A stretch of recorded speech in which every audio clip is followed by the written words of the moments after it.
Hi friends, ഇന്ന് നമ്മൾ Mallu series ചാനലിൽ ഈ ഒരു ഡ്രാമയുടെ അടുത്ത പാർട്ടാണ് കാണാൻ പോകുന്നത്.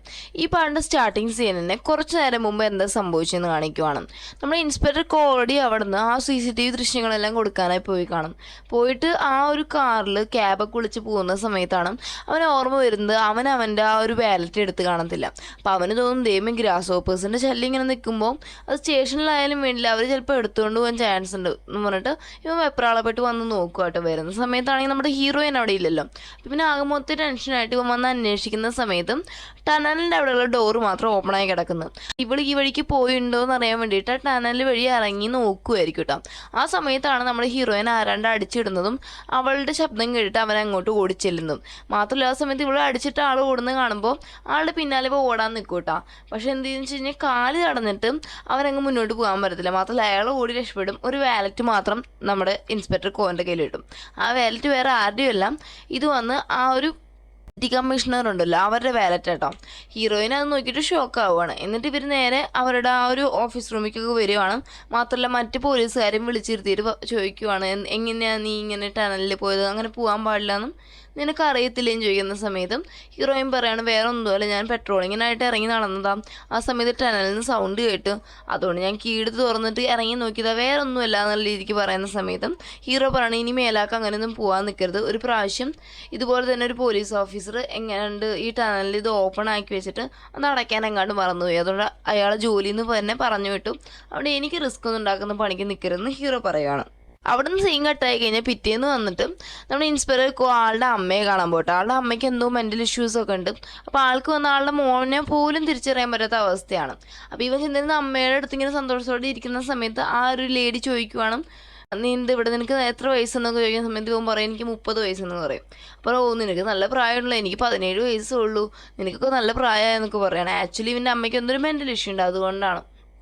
ആളുടെ ബോയ് ഫ്രണ്ട് വരുന്നു പറഞ്ഞിട്ട് അവിടെ ഇങ്ങനെ വെയിറ്റ് ചെയ്യുവാണ്. അപ്പോൾ അമ്മയെ കണ്ടിട്ട് നമ്മൾ ഹീറോ അവിടെ നിന്ന് തിരിച്ചു പോകുക കേട്ടോ. എന്നിട്ടാണെങ്കിൽ നമ്മുടെ റയങ്ങും അതുപോലെ ഇൻസ്പെക്ടർ കോയും കൂടിയിട്ട് അവൻ ഇങ്ങനെ ഓൾറെഡി ചെയ്യണമല്ലോ പിക്ക് പോക്കറ്റേഴ്സിനെ പിടിക്കുക. അങ്ങനെ നിൽക്കുന്ന സമയത്തും ഒരാൾ ഭയങ്കരമായിട്ട് ഒരു വ്യത്യാസമായിട്ട് നമ്മുടെ ഹീറോയിന് തോന്നിയിട്ട് ഹീറോയിൻ ആളുടെ പിന്നാലെ പോകും. ആൾ എന്തോ ഒരു ഡൈവ് പോലെയൊക്കെ തോന്നിയിട്ടാണ് പോകുന്നത് കേട്ടോ. അപ്പോൾ ഇവളെങ്ങോട്ടാണ് പോകുന്നതെന്ന് അറിയാൻ വേണ്ടിയിട്ട് ഇൻസ്പെക്ടർ കോ അവളുടെ പിന്നാലെ ഫോളോ ചെയ്ത് പോകുന്ന സമയത്ത് ആളൊരു വയസ്സായിട്ടുള്ള ഒരു ഓൾഡ് ഡെലിവറി മാനെ ഇടിക്കുക കേട്ടോ. ഇരിക്കുന്ന സമയത്ത് അയാളും സോദരയ്ക്ക് ചോദിച്ചിട്ട് പോവാണ്. അത് കഴിഞ്ഞ ശേഷം അവരും ട്രെയിനകത്ത് കയറി പോകാം. ഇനിയാണെങ്കിൽ ഈ വയസ്സായിട്ടുള്ള ഈ ഡെലിവറി മാൻ ഉണ്ടല്ലോ, ആൾ നേരെ ചെല്ലുന്നത് അതിനകത്ത് കുറേ ലോക്കേഴ്സൊക്കെ കാണും. അതിനകത്ത് നമുക്ക് ഡെലിവറിക്കുള്ള സാധനങ്ങളൊക്കെ കീപ്പ് ചെയ്ത് കാണും. അത് കൊണ്ടുപോയിട്ട് ഇന്ന സ്ഥലത്തൊക്കെ ഡെലിവറി കൊടുക്കണം. അപ്പോൾ ഒരു ടാറ്റു അടിച്ചിട്ടുള്ള ഒരാൾ വന്നിട്ട് വിളിച്ചിട്ട് ഈ വയസ്സായ ആളെടുത്ത് പറയുവാണ്, നിങ്ങളിങ്ങനെ ഞാൻ പറയുന്ന അഡ്രസ്സിൽ കറക്റ്റ് നിങ്ങൾ എന്തെങ്കിലും സാധനം കൊടുത്തേ പറ്റുന്നു. ഇയാൾ വന്ന് ശരിക്കും പറഞ്ഞാൽ ഡ്രഗ് ഡീലറാണ്. പക്ഷേ ഇത് ഈ വയസ്സായിട്ടുള്ള ആൾക്ക് അറിയത്തില്ല. ആളുടെ ഡ്യൂട്ടി എന്ന് വെച്ച് കഴിഞ്ഞാൽ ഒരാളുടെ അഡ്രസ്സ് പറയാൻ സാധനത്തിൽ കൊണ്ടുപോയിട്ട് സംഭവം കൊടുക്കാം. അപ്പോൾ ആൾക്ക് ഇണ്ട പൈസ ആൾക്ക് കിട്ടും, അത്രയേ ഉള്ളൂ. പക്ഷേ അയാൾ അവിടെ നിന്ന് സാധനമൊക്കെ എടുത്ത് പോകുന്ന സമയത്ത് അയാളുടെ കയ്യിലുള്ള ഫോൺ വന്ന് തറയിൽ വീണ് പോകും. അയാളതും മിസ്സാക്കിയിട്ടാണ് അവിടെ നിന്ന് പോകുന്നത്. ഈ സെയിം ടൈമിൽ ട്രെയിനിൽ വന്നിട്ട് ഒരാളെ കണ്ടിട്ട് വന്ന് കാണും. ആൾ വന്നിട്ട് ഹാൻഡിക്യാപ്ഡ് പോലെ അഭിനയിക്കുന്നതാണ്. അത് കണ്ടിട്ട് അയാൾ എന്തോ ഒരു തെറ്റ് ചെയ്യാൻ പോകുകയെന്ന് മനസ്സിലാക്കിയിട്ട് ഹീറോയിൻ നേരെ കയറി അയാൾക്ക് ഹാൻഡ് കഫ് ഇടാൻ പോകുന്ന സമയത്ത് ആൾ നേരെ കയറി പ്രശ്നം ഉണ്ടാക്കൂട്ടാം. എന്നിട്ട് അവിടെ നിൽക്കുന്ന ഒരു വൃത്തിയായിട്ട് ഒരാളുണ്ട്, പെൺപിള്ളേരൊക്കെ ആയിട്ട് മോശമായിട്ട് നിൽക്കുന്നത്. അയാളെ വന്നിട്ട് ഈ ഹാൻഡിക്യാപ്പായിട്ട് അഭിനയിച്ചില്ല അയാൾ പോയിട്ട് ഹാൻഡ് കഫ് ഇട്ട് കൊടുക്കണം. അപ്പോഴാണ് മനസ്സിലാവുന്നത് ഇയാൾ വേറൊരു സബ് സ്റ്റേഷനിൽ വന്നിട്ട് ചീഫാണ്. സോ അതുകൊണ്ടാണ് അവരെങ്ങനെ അഭിനയിച്ചിട്ട് വന്നിരിക്കുന്നത്. അത് വന്നിട്ട് പറഞ്ഞിട്ട് നമ്മുടെ ഹീറോയിൻ്റെ അടുത്ത് പറയാം, നിങ്ങൾക്ക് നിങ്ങളുടെ അസിസ്റ്റൻസിൻ്റെ കാര്യം പോലും നോക്കാൻ അറിയത്തില്ല അല്ലേ, നമ്മളിങ്ങനെ വേഷം മാറി വരുന്ന കാര്യം നിങ്ങൾ ഇതുവരെ പറഞ്ഞ് ട്രെയിനിങ് ഒന്നും കറക്റ്റ് കൊടുക്കാതെയാണ് ഇങ്ങനെ കൂടെ കൊണ്ട് നടക്കുന്ന രീതിക്കും ഹീറോനെ വഴക്കും പറഞ്ഞിട്ട് അയാൾ അവിടെ നിന്ന് പോവാട്ടോ. എന്നിട്ടാണെങ്കിൽ അതിനുശേഷം ഇൻസ്പെക്ടർ കോയും റയവും കൂടിയിട്ട് ആ ഒരു സ്റ്റേഷനിൽ ചെല്ലുന്ന സമയത്തും നമ്മുടെ ഹീറോയിൻ്റെ ഒരു അസിസ്റ്റൻറ്റ് പോലീസുകാരൻ പറയുകയാണെങ്കിൽ ഗ്രാസ് ഹോപ്പറിൻ്റെ കേസിൻ്റെ കാര്യം നമ്മൾ ചെന്നിട്ട് ഇപ്പോൾ പറയണം, ഫയൽ കൊടുക്കണം, അതുകൊണ്ട് അങ്ങ് ചെന്നേ പറ്റൂ എന്ന് പറയുന്ന സമയത്തും അവൻ എന്ത് ചെയ്യും, അവന് ഓൾറെഡി ഒരു പേഴ്സ് കിട്ടില്ല, അത് തന്നെ വലിയൊരു തുമ്പ് പോലെയല്ലേ, അത് ഹീറോയിൻ്റെ അടുത്ത് കൊടുത്തിട്ട് പറയും നല്ലപോലെ സൂക്ഷിച്ച് വയ്ക്കാൻ പറയും കേട്ടോ. ഇവരാണെങ്കിൽ അതൊരു കവറിലിട്ട് വയ്ക്കും. ഈ കവർ വന്നിട്ട് ആ വയസ്സായിട്ടുള്ള ഡെലിവറിമാൻ എടുത്ത കവറില്ലേ അതിൻ്റെ സെയിം ടൈപ്പ് കവറിൽ അവൾ ആക്കി വയ്ക്കുന്നത്. ആ സമയത്ത് ആ വയസ്സായിട്ടുള്ള ആ ഒരു ഡെലിവറിമാൻ അങ്ങോട്ട് വരികയാണ് ഒരു കംപ്ലയിൻറ്റ് കൊടുക്കാൻ. വേറെ ഒന്നുമില്ല, അയാൾ ഫോൺ മിസ്സായത് കണ്ടുപിടിച്ചിരുന്ന് ഒരു കംപ്ലയിൻറ്റ് രജിസ്റ്റർ ചെയ്യാനാണ് വരുന്നത്. മാത്രമല്ല അതൊരു ലഞ്ച് ടൈം ആയതുകൊണ്ട് അയാൾ അവിടെ തന്നെ ഇരുന്ന് ഫുഡ് കഴിക്കാൻ ചോദിച്ചിട്ട് ഫുഡ് കഴിക്കാൻ തുടങ്ങും കേട്ടോ. മാത്രമല്ല ഇയാൾക്ക് കുറേ സ്ഥലത്ത് വേറെ എന്തൊക്കെ ഡെലിവറി കൊടുക്കാനുള്ളതുകൊണ്ട് തന്നെ അയാൾ വേഗം വെപ്രാളപ്പെട്ട് 4 വറ്റി മാത്രം കഴിച്ചിട്ട് അവിടെ നിന്ന് പോകാൻ നിൽക്കുവാണ് കേട്ടോ. വെപ്രാളപ്പെട്ട് പോകുന്നതിൻ്റെ ഇടയിൽ ആ ഒരു സഞ്ചി ഒന്ന് മാറിപ്പോവാണ്. അയാൾക്ക് കൊണ്ടുപോകുന്ന സഞ്ചി അവിടെ പോലീസ് സ്റ്റേഷനിലിരിക്കും. അതുപോലെ തന്നെ ആ ഒരു സിറ്റി കമ്മീഷണറിൻ്റെ ആ പേഴ്സുള്ള സഞ്ചി അയാൾ അറിയാതെ കൊണ്ടുപോവുകയും ചെയ്യുന്നു. ഇനി നമ്മുടെ ഹീറോയും ഹീറോയിനും കൂടി പോയിട്ടുള്ളത് നേരെ സിറ്റി കമ്മീഷണർക്കാരാണ്. ഹീറോ കയറിയിട്ട് ഇത് കൊടുക്കുന്ന സമയത്ത് സിറ്റി കമ്മീഷൻ തുറന്നു നോക്കുമ്പോൾ ആകെ ഷോക്ക്. അവനകത്ത് എന്തൊരു മെഡിസിൻ. അപ്പോൾ നമ്മുടെ ഹീറോനെ കുറേ വഴക്ക് പറഞ്ഞു വിടും, മര്യാദയ്ക്കും കേസിൻ്റെ കാര്യം ശരിയാക്കുന്നു പറഞ്ഞിട്ട് വഴക്ക് പറഞ്ഞു വിടും കേട്ടോ. ആ സമയത്ത് ഓൾറെഡി ആ മാരി എന്ന് പറഞ്ഞ പെണ്ണും അവിടെയുണ്ട്. അപ്പം നമ്മുടെ ഹീറോയിൻ പുറത്ത് വെയിറ്റ് ചെയ്യുവാണ്, ഹീറോ ഇപ്പോൾ വരും എന്ന് പറഞ്ഞിട്ട്. ഇത് വന്നിട്ട് ആ മാരി എന്ന് പറയുന്ന പെണ്ണിൻ്റെ അസിസ്റ്റൻ്റ് കണ്ടിട്ട് ആലോചിക്കുകയാണ്, ഈ പെണ്ണല്ലയോ അന്ന് വന്നിട്ട് ഇങ്ങനെ വന്ന് അനിയത്തിയുടെ കേസ് അന്വേഷിക്കണം എന്ന് വന്ന് പറഞ്ഞിട്ട് പോയതെന്ന് പറഞ്ഞിട്ട് ആലോചിച്ചുകൊണ്ടിരിക്കുന്ന സമയത്തും മാരി ഇറങ്ങി വരും. മാരിയുടെ അടുത്ത് ഈ അസിസ്റ്റന്റ് പറയുകയാണ് ഇങ്ങനെ വന്നിട്ട് ഇവള് വന്നിട്ട് ഇങ്ങനെ സ്റ്റേഷനിലെങ്ങാണ്ട് ചേർന്നുണ്ട്. കാരണം ഹീറോൻ്റെ കൂടെ പോകുന്നത് കാണുന്നുണ്ട് കേട്ടോ. അപ്പോൾ ഇവർക്ക് മനസ്സിലായി ഹീറോൻ്റെ കൂടെ ചേർന്നുണ്ട്. അത് ഇനി ഈ ഒരു കേസിന് വേണ്ടിയാണോ എന്ന് ചോദിക്കുന്ന സമയത്ത് മാരി പറയും അതിനൊന്നും ആവാനുള്ള ചാൻസ് ഇല്ലെന്ന് പറഞ്ഞിട്ടും അവൾ ആ ഒരു കാര്യം വന്ന് മൊത്തത്തിൽ തള്ളിക്കളയുവാണ്. ഈ ഒരു സെയിം ടൈമിൽ വന്നിട്ട് ആ ഡ്രഗ് ഡീലർ ഭയങ്കരമായിട്ട് വയസ്സായിട്ടുള്ള ഡെലിവറി മാൻ അടിക്കുക. കാരണം വെച്ചാൽ ഇപ്പോൾ ആ സഞ്ചി മാറിപ്പോയില്ലേ, അയാൾ ഡ്രഗ്സ് കിട്ടിയിട്ടില്ല. അപ്പോൾ അത് ഇതിൻ്റെ കാര്യം സത്യം പറയുന്നു പറഞ്ഞിട്ട് ഇയാളെ ഭയങ്കരമായിട്ട് ഉപദ്രവിച്ചുകൊണ്ടിരിക്കുകയാണ് കേട്ടോ. ഈ സമയത്താണ് നമ്മുടെ ഹീറോയും ഹീറോയിനും കൂടിയിട്ട് ആ സബ് സ്റ്റേഷനിൽ വന്ന് എത്തുന്നത്. അവിടെ എത്തി നോക്കുന്ന സമയത്തും ആ സൈഡിലൊക്കെ വന്നിട്ട് ബ്ലോക്കായി കിടക്കുന്നു, വാല് തുറക്കാൻ പറ്റുന്നില്ല, ലോക്കായി കിടക്കുന്നു. നമ്മുടെ ഹീറോയിൻ ഒന്നും ആലോചിക്കാതെ അതങ്ങ് ചവിട്ടി പൊളിച്ച് അതിനകത്തോട്ട് കയറി പോകട്ടെ. ഹീറോയ്ക്ക് ആകെ ടെൻഷൻ, ഇനി ഇവളെന്തൊക്കെ പൊല്ലാപ്പുണ്ടാക്കുന്ന രീതിക്കാണ് അവൻ നിൽക്കുന്നത്. ഇവള് നേരെ ചെന്ന് നോക്കുമ്പോഴാണ് മനസ്സിലാകുന്ന ഓൾഡ് മാൻ, ഈ വയസ്സായിട്ടുള്ള ആൾ വന്നിട്ട് ഇങ്ങനെ ചോരയൊക്കെ വന്നിട്ട് ഇങ്ങനെ കിടക്കുന്നത്. ആക്ച്വലി അവൾ ചോരയും അയാളുടെ ആ ഒരു മറ്റേ ഇത് കാണത്തില്ല ടിഫിൻ ബോക്സ്, അതും കണ്ടിട്ടായിരിക്കും അകത്ത് കയറി പോകുന്നത്. ഹീറോയിൻ ഇത് മനസ്സിലായിട്ട് അത് കയറി പോകുമ്പോഴേക്കും ഈ അടിച്ചിട്ട് ഡ്രഗ് ഡീലർ അവിടെ നിന്ന് ഓടി രക്ഷപ്പെടാൻ നോക്കുക കേട്ടോ. പക്ഷേ ഇവർ പിടിക്കാൻ നോക്കുമ്പോഴേക്കും അയാളെ കിട്ടുന്നില്ല. മാത്രമല്ല ക്യാമറയിലും അയാളുടെ രൂപം വന്നിട്ട് കറക്റ്റായിട്ട് കിട്ടിയിട്ടില്ല. അതുകൊണ്ട് തന്നെ അവർ ഓഫീസറിൽ നിന്ന് എന്ത് ചെയ്യും എന്നുള്ള രീതിക്ക് ആലോചിക്കുക. അപ്പോൾ അവർക്കൊരു ഐഡിയ തോന്നുവാണ്, ഇങ്ങനെ വന്നിട്ട് ഈ ഡ്രഗ്സ് ഒരു ലോക്കറിൽ കൊണ്ടുവന്ന് വെച്ചില്ല, അതാരാന്ന് കിട്ടിയാണെങ്കിലും നോക്കാമെന്ന് പറഞ്ഞിട്ട് CCTV ദൃശ്യമൊക്കെ എടുത്ത് നോക്കുന്ന സമയത്ത് അയാളുടെ മോന്ത കിട്ടും. പക്ഷെ അത് വന്നിട്ട് ഈ ഡ്രഗ് ഡീലറല്ല വേറൊരാളാണ് കൊണ്ടുവന്നിട്ട് ആ സാധനം വെച്ചിട്ടുള്ളത്. അപ്പോൾ ഇവരെന്ത് ചെയ്യുന്നത് വെച്ച് കഴിഞ്ഞാൽ ഇയാൾ എന്തായാലും ഇങ്ങോട്ട് കിടക്കണമെങ്കിൽ അയാൾ കാർഡ് വെച്ചിട്ടല്ലേ ചെയ്തേക്കുന്നത്. അത് വെച്ചിട്ട് അയാൾ ഇപ്പോൾ എവിടെയുള്ളതെന്ന് കണ്ടുപിടിച്ചിട്ട് ആ പബ്ബിലേക്ക് ഇവർ പോവാട്ടോ. അവിടെ ചെന്ന് നിൽക്കുന്ന സമയത്താണെങ്കിൽ ഹീറോയിനും വന്നിട്ട് വേഷം മാറി സാധാരണ ആൾക്കാരെ കണക്കല്ലേ പോകുന്നത്. അപ്പോൾ ഹീറോനെ കാണുന്ന സമയത്ത് ഇച്ചിരി കുടിച്ച് ബോധമില്ലാതെ ഒരു പെണ്ണ് വന്ന് വിളിച്ചുകൊണ്ട് പോയിട്ട് അവൻ്റെ കൂടെ ഡാൻസ് കളിക്കാനൊക്കെ നിൽക്കും കേട്ടോ. ആ സമയത്ത് ഇവൻ്റെ കയ്യിലുള്ള ഹാൻഡ് കഫ്, അതുപോലെ തന്നെ ഇവൻ്റെ കയ്യിലൊരു സംഭവം കുറേ സാധനങ്ങളൊക്കെ ഉണ്ട്. അതെല്ലാം എടുത്തിട്ട് അതിലൊരു സ്റ്റാപ്ലർ പോലെ സംഭവം എടുത്തിട്ട് വേണ്ടി തുടയിൽ തന്നെ അങ്ങ് സ്റ്റാപ്ലർ ചെയ്യുന്ന പോലെ ഇതാക്കി കൊടുക്കുമ്പോൾ നമ്മുടെ ഹീറോയ്ക്ക് നല്ല വേദന ഉണ്ട്, അവിടെ കിടന്ന് പൊളയുക. ആ സമയത്ത് ഹീറോയിൻ കറക്റ്റ് കാണുവാണ് ഇവർ ആ ഒരു CCTVയിൽ കണ്ടിട്ടുണ്ട് ഇച്ചിരി മീശയൊക്കെ ഉള്ളൊരു ചെറുക്കൻ, അയാളെ കാണുവാണ്. അപ്പോൾ ഈ ഒരു ചാൻസ് നഷ്ടപ്പെടുത്തുന്ന വെച്ചിട്ട് ഹീറോയിനെ കൊണ്ട് എങ്ങനെയൊക്കെ പോയിട്ട് ഹീറോയിനെ അകത്ത് കയറാൻ ആദ്യം നിൽക്കും. അപ്പോൾ ഹീറോ ആദ്യം സമ്മതിക്കത്തില്ല. പക്ഷേ ഹീറോയിൻ പറയണം ഞാൻ പോയിട്ട് അഭിനയിച്ചിട്ട് വരാമെന്ന് പറഞ്ഞിട്ട് ഇവള് തന്നെ കയറിയിട്ട് ഇച്ചിരി ഇങ്ങനെ വശീകരിക്കുന്ന പോലെ കാണിക്കത്തില്ല. എന്നിട്ട് പറയും എനിക്ക് ആ ചെറുക്കനെ മതിയെന്നും പറഞ്ഞിട്ട് ആ CCTVയുടെ ആ ചെറുക്കനില്ലേ കണ്ട ചെറുക്കൻ അവൻ്റെ അടുത്ത് ചെന്നിരുന്നിട്ട് പറയുകയാണ് എനിക്ക് തരാനായിട്ട് നിങ്ങളുടെ കയ്യിൽ എന്തൊക്കെയുണ്ടെന്ന് ചോദിക്കുന്ന സമയത്ത് അവിടെ എല്ലാവരും അവരുടേതായ ബ്രാൻഡിലുള്ള ഓരോരോ ഡ്രഗ്സ് എടുത്ത് വയ്ക്കും കേട്ടോ. ഇത് ഹീറോയിൻ എന്താണെന്ന് വെച്ച് കഴിഞ്ഞാൽ ഇതെല്ലാം കൂടിയിട്ട് ഇവർക്ക് എറിഞ്ഞു കൊടുത്തിട്ട് ഒരു പാത്രത്തിലും ആക്കിയിട്ട് നേരെ കൊണ്ടുപോയിട്ട് നമ്മുടെ ഹീറോയിൻ്റെ കയ്യിൽ കൊടുത്തിട്ട് പോകാണ്. അപ്പോൾ ഇവരുടെ ഡ്രഗ്സ് അടിച്ച് മാറ്റിക്കൊണ്ട് പോയി ആരും വെറുതെ വിടത്തില്ല, അവർ പിന്നാലെ ഫോളോ ചെയ്തു വരും. ഹീറോയിൻ തന്നെ ആദ്യം ഓടിപ്പോവുക. ഹീറോ അവിടെ കിടന്ന് എന്തോ വേണമെന്നല്ലാതെ അന്തം വിട്ട് നിൽക്കുന്ന സമയത്ത് ഇവരെല്ലാവരും ഫോളോ ചെയ്യുന്നത് തന്നെ. ഹീറോ കിടന്ന് ഓടിയിട്ട് ഇവിടെ ഫോൺ വിളിക്കും, ഞാനിപ്പോൾ എന്തോ ചെയ്യണം ഇങ്ങോട്ട് പോകണം എന്നൊക്കെ ചോദിക്കുമ്പോൾ ഇവൾക്കാണെങ്കിൽ മാപ്സ് എല്ലാം കാണാൻ പാടാണ്. അവൾ ഓരോ വഴി സബ് സ്റ്റേഷനിൽ പറഞ്ഞു കൊടുക്കുന്നത്. അവൻ അതിനനുസരിച്ച് ഓടി ലാസ്റ്റ് ഒരു സ്ഥലത്ത് എത്തിയിട്ട് നിൽക്കുക കേട്ടോ. അവിടെ നിൽക്കുന്ന സമയത്ത് മനസ്സിലാവുന്നത് ഇനി അങ്ങോട്ട് വഴിയില്ല, ഇവനാകെ പെട്ട പോലെയായി. ഇവൻ എന്നിട്ടാണെങ്കിൽ എല്ലാവരും അടിച്ചിട്ടു കേട്ടോ. അടിച്ചിട്ട് കഴിഞ്ഞിട്ട് നമ്മൾ വിചാരിക്കും നമ്മുടെ ഹീറോ എങ്ങാണ്ട് അടിച്ചിരുന്നത്. ആക്ച്വലി അത് വന്ന് ഹീറോ കണ്ട സ്വപ്നമാണ് അവനങ്ങനെ അടിച്ചിടുന്നത്. അവനാണെങ്കിൽ സത്യം പറഞ്ഞു കഴിഞ്ഞാൽ അടിക്കാനൊന്നും വലിയ കാര്യമായിട്ട് അറിയത്തില്ല. അവരുടെ അടി മൊത്തം കൊണ്ടുകൊണ്ട് നിൽക്കുന്ന സമയത്ത് നമ്മുടെ ഹീറോയും കറക്റ്റ് സമയത്ത് ഒരു പൈപ്പിൽ വെള്ളം കൊണ്ടുവന്ന് എല്ലാവരും അടിച്ചങ്ങ് തറയിടുക കേട്ടോ. മാത്രമുള്ള സമയത്ത് ഹീറോയും അതിൻ്റെ ഇടയിൽ കൂടെ വന്നിട്ട് രണ്ടുപേരും കൂടി ആണ് പൈപ്പ് പിടിച്ചിട്ട് അവരെ വെള്ളം അടിച്ചിട്ട് അവിടെ വന്ന് ഒതുക്കിക്കൊണ്ടിരിക്കുന്നത്. ആ സമയത്ത് രണ്ടുപേരും ഭയങ്കരമായിട്ട് എൻജോയ് ചെയ്തിട്ടാണ് ആ വെള്ളം അടിക്കുന്നത്. അതിനുശേഷം അവരെല്ലാവരും പിടിച്ച് സ്റ്റേഷനിലാക്കി കേട്ടോ.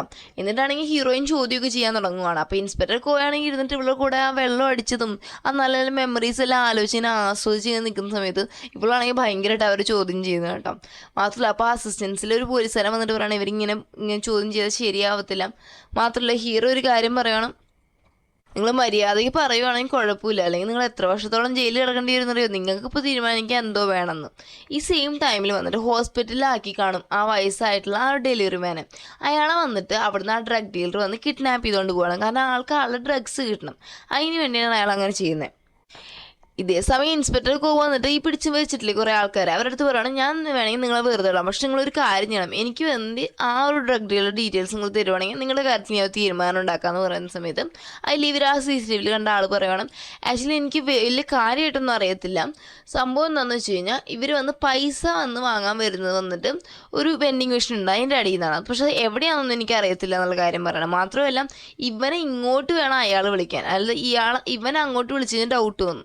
അങ്ങനെ ഇരിക്കെ തന്നെ ഇയാൾ വിളിച്ചിട്ട് ഇങ്ങനെ പറയുകയാണ് എനിക്ക് വന്ന് പൈസയുടെ ഇത് റെഡി ആയിട്ടുണ്ട്, വെൻഡിങ് മെഷീൻ്റെ കീഴിൽ വെച്ചേക്കത്തില്ലേന്ന് ചോദിക്കുന്ന സമയത്ത് ഇവനും അത് ഓക്കെ എന്ന് പറയുകയാണ്. അതുപോലെ വെച്ചിട്ടുണ്ട്. പക്ഷെ പ്രശ്നമൊന്നുമില്ല, ഇവിടെ ആണെങ്കിൽ കുറേ വെൻഡിങ് മെഷീൻ ഉണ്ട്, അതിൽ ഏതിലാണെന്ന് കണ്ടുപിടിക്കുക ടൈം ഇവർക്കില്ല. ആ സമയത്ത് നമ്മുടെ ഹീറോയിൻ ആരാ മിടിക്കുകയല്ലോ, അവളാണെങ്കിൽ മാപ്പ് എല്ലാം കണക്ക് കൂട്ടിയിട്ട് ഓരോ സ്ഥലത്തെ ലൊക്കേഷനൊക്കെ മാർക്ക് ചെയ്ത് കൊടുത്തിട്ട് പറയുവാണ് ഇവിടെയൊക്കെ വെൻഡിങ് മെഷീൻ ഉണ്ട്, വേഗം കണ്ടുപിടിച്ചോളാം. നമ്മുടെ ഹീറോ ആണെങ്കിൽ അവൻ്റെ പരിചയത്തിൽ എല്ലാ പോലീസുകാരെയും വിളിച്ചിട്ട് അറിയിക്കുകയാണ് ഇന്ന സ്ഥലത്തൊക്കെ നിങ്ങൾ പോയിരുന്നു നോക്കണം, അവിടെ ഇന്ന രൂപത്തിലുള്ള ഒരാൾ വരും, കഴുത്തിൻ്റെ ബാക്കിൽ ടാറ്റു കാണും, അവർ വന്ന് തപ്പുണ്ടോ എന്ന് നോക്കണം. അതുപോലെ എല്ലാവരും ഇരുന്ന് നോക്കുവാണ്. അങ്ങനെ ഒരു വെൻഡിങ് മെഷീൻ കിട്ടുവാണ്. നമ്മുടെ ഹീറോയും അതുപോലെ ഹീറോയിനും അവിടെ ചെന്നിരുന്ന് വെയിറ്റ് ചെയ്യുക കേട്ടോ. ലാസ്റ്റ് പറഞ്ഞ പോലെ തന്നെ അവൻ വന്ന് വരുന്നുണ്ട്. ആക്ച്വലി ഇതിന് അടിയിൽ വന്നിട്ട് പൈസ ആയിരിക്കും വെച്ചേക്കുന്നത്, അത് വെച്ചിട്ടാണ് ഇവർ ഇത് കണ്ടുപിടിച്ചത്. ലാസ്റ്റ് ചെറുക്കം വന്നിട്ട് പോകുന്ന സമയത്ത് ഈ ഒരു ബാക്കിലോട്ട് ടാക്സി വിളിച്ചിട്ട് ഇവനെ ഫോളോ ചെയ്ത് പോകുക കേട്ടോ. ലാസ്റ്റ് ഇവരുടെ സമയത്ത് ഇനി ഇവൾക്ക് എന്തെങ്കിലും പ്രശ്നം വന്നാലോ, അതുകൊണ്ട് നമ്മുടെ ഹീറോ എന്തെന്ന് വെച്ചാൽ അവൻ്റെ ഗണ്ണ് അവളുടെ കയ്യിൽ കൊടുത്തിട്ട് പറയും എന്തെങ്കിലും അത്ര അത്യാവശ്യം വന്നാൽ മാത്രം നീ ഷൂട്ട് ചെയ്യുമോ, അല്ലെങ്കിൽ ഒരിക്കലും ഷൂട്ട് ചെയ്യരുത്, ഇത് ഭയങ്കര റിസ്ക്കാണ്, നമ്മുടെ കൊറിയൻ പോലീസിൻ്റെ കാര്യം നിനക്ക് അറിയാലോ എന്ന് പറയാം കേട്ടോ. എന്നിട്ട് അങ്ങോട്ട് എത്തുന്ന സമയത്ത് ഹീറോയിനാണ് നേരെ ഫസ്റ്റ് ചെന്നിട്ടും ഇവനെ വന്നിട്ട് ഇതാക്കുന്ന സമയത്ത് ഈ വയസ്സായിട്ടുള്ള ഈ ഒരു ഡെലിവറി മാനെ കൊണ്ടിട്ട് എങ്ങോട്ടോ പോയിക്കൊണ്ടിരിക്കുമായിരുന്നു ആ ഒരു ഡ്രഗ് ഡീലർ. കാണുന്നതുകൊണ്ട് തന്നെ ഇയാളുടെ കഴുത്തിൽ കത്തിയും വെച്ചിട്ട് ഭീഷണിപ്പെടുത്താൻ നിൽക്കും. നമ്മുടെ ഹീറോയിന് എന്തോ വേണമെന്നുണ്ടോ ഷൂട്ട് ചെയ്യുന്നുള്ള രീതിക്കൊക്കെ അവളിങ്ങനെ നിൽക്കുന്നെങ്കിലും അവൾക്ക് ആകെ ആ വയസ്സായ വൃദ്ധന് എന്തെങ്കിലും സംഭവിക്കുമോ എന്നാണ് അവളുടെ മനസ്സിലുള്ള ചിന്ത. ഈ സമയത്ത് ബാക്കിൽ നിന്ന് കറക്റ്റ് നമ്മുടെ ഹീറോ വന്ന അയാളായിട്ട് ഭയങ്കരമായിട്ട് അയാളെ കത്തിയെല്ലാം വലിച്ച് കളഞ്ഞിട്ട് ഭയങ്കരമായിട്ട് ഇതാക്കുക കേട്ടോ, വഴക്കൊക്കെ ഉണ്ടാക്കാം. ആ സമയത്ത് കറക്റ്റ് ഈ ഒരു ഡ്രഗ് ഡീലർ അവൻ്റെ കാലിലുള്ള കത്തി എടുത്തിട്ട് നമ്മുടെ ഹീറോയിൻ്റെ നെഞ്ചിൽ തന്നെ ഒരു കുത്തുക. അവന് ബ്ലഡൊക്കെ വരുന്ന പോലെ കാണുകയാണ്. അവൻ മറിഞ്ഞു വീഴുന്നു കണ്ടപ്പോൾ നമ്മുടെ ഹീറോയിന് ആകെ സങ്കടമാകും. അതിനുശേഷം പിന്നെയും ആ വയസ്സായുള്ള കഴുത്തിൽ കത്തി വെച്ച് ഭീഷണിപ്പെടുത്തുമ്പോൾ ഹീറോയിന് സഹിച്ചുകൊണ്ട് നിൽക്കാൻ പറ്റുന്നില്ല. അവൾ കറക്റ്റ് അവൻ്റെ കാലിൽ നോക്കിയിട്ട് ഷൂട്ട് ചെയ്യുകയാണ്. അവനവിടെ വീഴുകയാണ് കേട്ടോ. അത് ഇവൻ വീണുകൊണ്ട് തന്നെ നമ്മുടെ ഹീറോ അവിടെ നിന്ന് എണീറ്റ് എന്നിട്ട് നിൻ്റെ അടുത്ത് ഞാൻ പറഞ്ഞതല്ലോടിയും ഷൂട്ട് ചെയ്തിരുന്നു, പിന്നെ എന്തിനാണ് ഷൂട്ട് ചെയ്തതെന്ന് പറഞ്ഞിട്ട് ഒച്ച ഉണ്ടാക്കിക്കൊണ്ടാണ് അവൻ വരുന്നത്. അപ്പോൾ ഹീറോയിൻ ഷോക്കാവും, ഇവനല്ലേ ഈ കത്തികുത്ത് കിട്ടിയിട്ട് കിടന്നുള്ള രീതിക്ക് ഹീറോയിൻ നോക്കുന്നത്. അപ്പോഴാണ് മനസ്സിലാവുന്നത് ആക്ച്വലി ഇവൻ വന്നിട്ട് ഈ കേസ് എടുത്ത് അന്വേഷിക്കേണ്ടതല്ലായിരുന്നു. ആ സമയത്ത് ഇവളായിരിക്കും ടിഫിൻ ബോക്സ് കൊടുത്ത് അതിൻ്റെ ബാക്കിൽ ഒരു സ്റ്റിക്കി നോട്ട് കാണും. എന്ന് വെച്ച് കഴിഞ്ഞാൽ എൻ്റെ പപ്പയ്ക്ക് ഞാൻ ഇന്ന് വളരെ മോശമായിട്ടുള്ളൊരു ലഞ്ച് ഉണ്ടാക്കി തന്നെ, നിങ്ങളുടെ ഫേവറേറ്റ് ലഞ്ച് ഞാൻ പിന്നെ ഉണ്ടാക്കി തരാം എന്നുള്ളൊരു സെൻറ്റിമെൻറ്റ്സ് പറഞ്ഞിട്ടായിരിക്കും നമ്മുടെ ഹീറോയിനെ കൊണ്ട് ഇങ്ങനൊരു കേസ് എടുത്ത് നടപ്പിച്ചത്. ആ സമയത്ത് ആ ടിഫിൻ ബോക്സ് എടുത്തും ഇവന് നെഞ്ചിൻ്റെ ഭാഗത്ത് വെച്ച് കാണാം. അതുകൊണ്ട് ആ ടിഫിൻ ബോക്സിലാണ് ആ കത്തിക്കുത്ത് വീണത്. നമ്മുടെ ഹീറോയ്ക്ക് യാതൊരു പ്രശ്നമില്ല. അതിനകത്തുള്ള കിംച്ചി വീണിട്ടാണ് ബ്ലഡിൻ്റെ പോലെ കണ്ടത്. അപ്പോൾ ആണെങ്കിൽ ഹീറോയിനാണെങ്കിൽ ആകെ കരയാൻ തുടങ്ങി. കാരണം ഹീറോയിൻ ആകെ സങ്കടമായി, നമ്മുടെ ഹീറോയ്ക്ക് എന്തൊക്കെയോ സംഭവിച്ചെന്ന് വെച്ചിട്ടാണ് അവൾ ഇരിക്കുന്നത്. എന്നിട്ടാണെങ്കിൽ പോലീസുകാരെല്ലാം വന്നിട്ട് ഈ ഡ്രഗ് ഡീലർ അറസ്റ്റ് ചെയ്തുകൊണ്ട് പോവുകയാണ്. അതിനുശേഷം ഹീറോ ആണെങ്കിൽ നേരെ അവൻ്റെ അമ്മയെ കാണാൻ പോകും. ഇപ്പോൾ 2-3 ദിവസം ഈ കേസിൻ്റെ പിന്നാലെ കാണുന്നതുകൊണ്ടാണെന്ന് തോന്നുന്നു അവൻ്റെ അമ്മയെ കാണാനായിട്ട് പോകാനായിട്ട് സാധിച്ചിട്ടില്ല. ഇപ്പോൾ വന്ന് ജയൻ്റെ വേഷമൊക്കെ ഇട്ട് പോവുകയാണ്. ആക്ച്വലി സംഭവം എന്ന് വെച്ച് കഴിഞ്ഞാൽ ഇവനും ഇവൻ്റെ അച്ഛനൊക്കെ ഏകദേശം ഒരുപോലെ ഇരിക്കുന്നത്. അപ്പോൾ ജയൻ്റെ വേഷം പണ്ടത്തെ സ്റ്റൈലിൽ അപ്പോൾ ഇട്ട് പോകുന്ന സമയത്ത് ഇവൻ്റെ അമ്മ വിചാരിക്കുന്നത് ഇവൻ്റെ അമ്മയുടെ ബോയ് ഫ്രണ്ടായി വരുന്നതെന്നാണ്. അപ്പോൾ അങ്ങനെ ഒരു ധാരണ കൊടുത്തിട്ട് ഇവൻ്റെ അമ്മയെ കൊണ്ട് ഫുഡ് കഴിപ്പിക്കാനും പ്രശ്നങ്ങളൊന്നും ഇല്ലാതെ മുന്നോട്ട് പോകാൻ വേണ്ടിയിട്ടാണ് അവൻ അങ്ങനെയൊക്കെ ചെയ്യുന്നത്. ഇനി ഇതേ സമയം നമ്മുടെ ഹീറോയിനും വീട്ടിൽ പോയിട്ടുണ്ട് കേട്ടോ. വീട്ടിൽ പോകുന്ന സമയത്ത് ഇവളുടെ അനിയത്തിയുടെ ഓർമ്മ വരെ. ഇവിടെ ആ അനിയത്തിയുള്ള സമയത്ത് വന്നിട്ട് TV ഇടുന്ന സമയത്ത് റിമോട്ട് വെച്ചിട്ട് ഓൺ ഓഫ് ആക്കിയതിനെ കളിച്ചുകൊണ്ടിരിക്കും. അപ്പോൾ ഇവൾക്ക് ദേഷ്യം വന്നിട്ട് അനിയത്തിയുടെ വഴക്ക് കൂടിയിട്ടുണ്ടാവും. അതൊക്കെ ആലോചിച്ച് ഹീറോയിൻ ഇപ്പോൾ കരയാനായിട്ട് സ്റ്റാർട്ട് ചെയ്യും കേട്ടോ. ഇനി അന്ന് രാത്രിയാണെങ്കിൽ നമ്മുടെ ആ മാരി എന്ന് പറയുന്ന പെണ്ണും അവളുടെ അസിസ്റ്റൻറ്റും കൂടി സബ്വേ സ്റ്റേഷനിൽ വന്നിട്ട് ഈ ഒരു സബ്വേ ഗോസ്റ്റ് എന്ന് പറയുന്നില്ല ഈ സീരിയൽ കില്ലറും അയാളെ പറ്റി അന്വേഷിക്കാനായിട്ട് വന്നേക്കും കേട്ടോ. അപ്പോൾ അവിടെ നിൽക്കുന്ന സമയത്ത് നമ്മുടെ മാരിക്കൊരു ഡൗട്ട്, ആക്ച്വലി നമ്മുടെ ഹീറോയിൻ ഇനി ഈ ഒരു കേസ് കണ്ടുപിടിക്കാൻ വേണ്ടി തന്നെയാണോ നമ്മുടെ ഹീറോയിൻ്റെ കൂടെ ചേർന്നതെന്ന്.